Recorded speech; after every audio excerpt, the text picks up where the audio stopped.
I'm struggling as a human to help. I've suffered anxiety myself at various times in my life that has exhibited itself in different forms. But there's some really young kids suffering anxiety nowadays, 18, 19, younger. And I mean, like, without naming a name, I have a friend that her kid took 4 Xanax and one day should have been drooling or dead and didn't get any relief.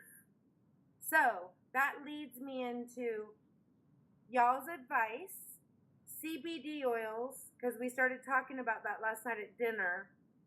And Griffen was promoting that with me since he transitioned, because you can get CBD oil without THC in it. So how do you feel about younger generation being on CBD oils? Everybody. Open question. Griffin goes, me? He's like, can I answer that? I'm like, yeah. Yes. Okay. Yeah, he said if you got to slow down. I'm sorry. He gets excited about that topic. Like Eric Medhus, they love this pot topic. Eric likes the THC. Right. He sees a lot of good benefit in both sides of it. Right. Griff really likes that CBD. He's saying now they're getting to a place where they can, in the lab, not just chemically separate it, but measure it. And so some of the edibles now for CBDs are measured exactly.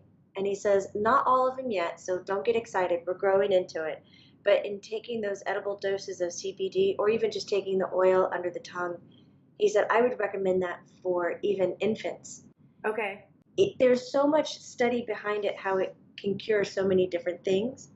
But big pharma and, other big monies out there are trying to shoot it down. And they're going to tell you that the research is bogus. Right. And that it wasn't done right and they won't accept it. And he says, but, we have to take the progressive, more natural way of healing ourselves. We cannot keep throwing the chemicals into it and expecting the body to respond. We're going to build resistance.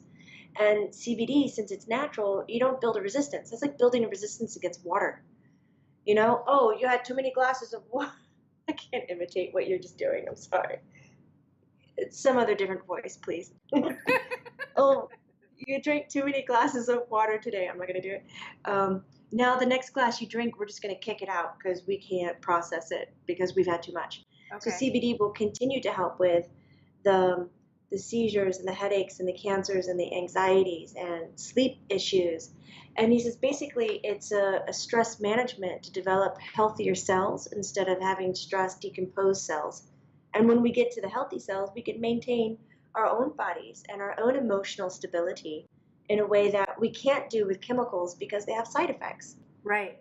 High five. I don't know. Something I feel like we need to hug after that. Right. And Griffen and Junior be interested to know, and I'm sure you guys are way ahead of me on this, but Roger Goodell, however you say his name in the NFL, the head guy, whatever, league representative, president, whatever, is trying to say boo-hoo on pot and CBD and all this stuff, where the wives on the wives page are saying yes, yes, but he would rather see the NFL keep passing out pills, Vicodin, Vicodin, Vicodin, Vicodin, Vicodin, and not do pot.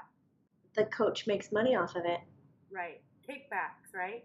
He makes a kickback on it. Right. Yeah, they take care of him, or he gets XYZ for free. Right. And he says there's just so much money in pills, Mom. It's disgusting. Right. Oh, I've read before an example like something that a child or someone needs for cancer here is $7,000 for a round of treatments or shots or whatever. But if you go to Nicaragua, it's $700 or something like that. It's just an analogy. Like, it's that crazy, the markup that we have here with Big Pharma and what they keep from us. Because I've seen videos where a kid was having a seizure. They administered CBD oil and THC. It stopped immediately. Right? And they hide that from us. For money. A lot of it. Right. For money. It's all money. He says, don't worry, Mom. Big Pharma will figure out how to get a hold of CBD if they can't bury it. right? So that they can have it. Oh yeah, then they're going to put other shit with it and they're going to genetically change it and say it's better, and all of that's going to be bullshit. And he says, I'm just giving you a heads up right there. Bullshit. Okay, so the kid that I'm in particular talking about, I'm going to mouth it to you. The mom is having severe anxiety too, but her blood pressures are up. Do you see anything else in?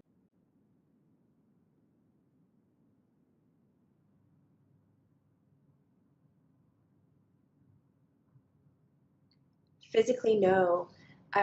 He's saying, along with CBD, he said, I would like to go through some kind of communication training Okay. where, like, even NVC, nonviolent communication training, would help identify what emotions he cannot connect to. She. And, sorry, she. That's okay. She cannot connect to, and how she can. Okay. So there's also an array of emotions that she is feeling, but because she's very sensitive right now, it's jacked up.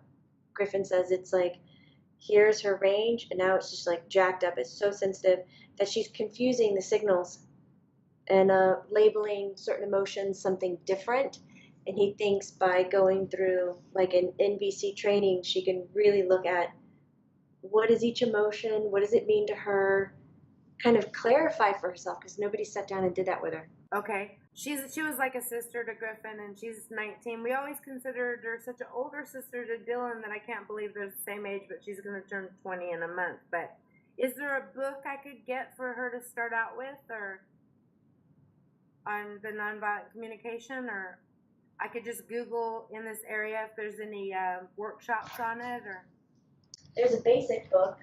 Okay. It's by Marshall Rosenberg, but it's more about how to communicate. Okay. Okay, perfect. And I don't know if there's a version out that just talks about identifying your emotions. Okay. There goes Kitty. But this would help her at least be able to speak up when she's having those high sensitive anxiety moments. Okay. And have a way of conveying what's happening to her on the inside without feeling like she's going to get attacked or bombarded or misunderstood. Okay. So that's an easier first step. But Griffin again repeats that there is nothing inside that is off. Heart, lung, there's nothing wrong that needs to be fixed. This is really holding emotions and just being stressed by life, bombarded. Okay. Is her mom's, is hers the high blood pressure and anxiety, or I know she has high blood pressure, but she's gonna go to the doctor for that today. High blood pressure, food, what she's feeding herself. Okay. And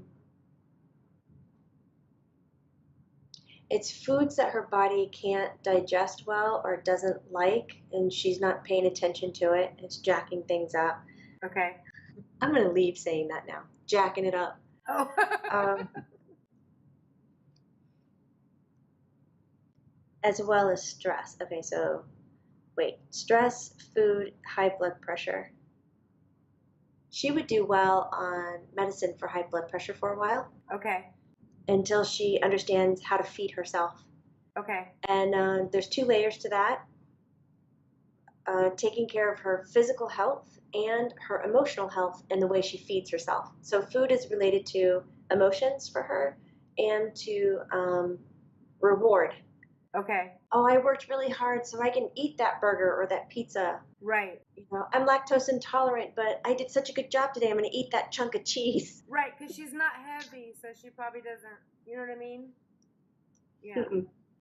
So when she figures the reward, the emotions to it, to the feeding, gets that under control, then she can come off the high blood pressure medication. Okay. And through that, she'll start making different choices in her life, Griffin says, and that will take away your stressors. Yeah, she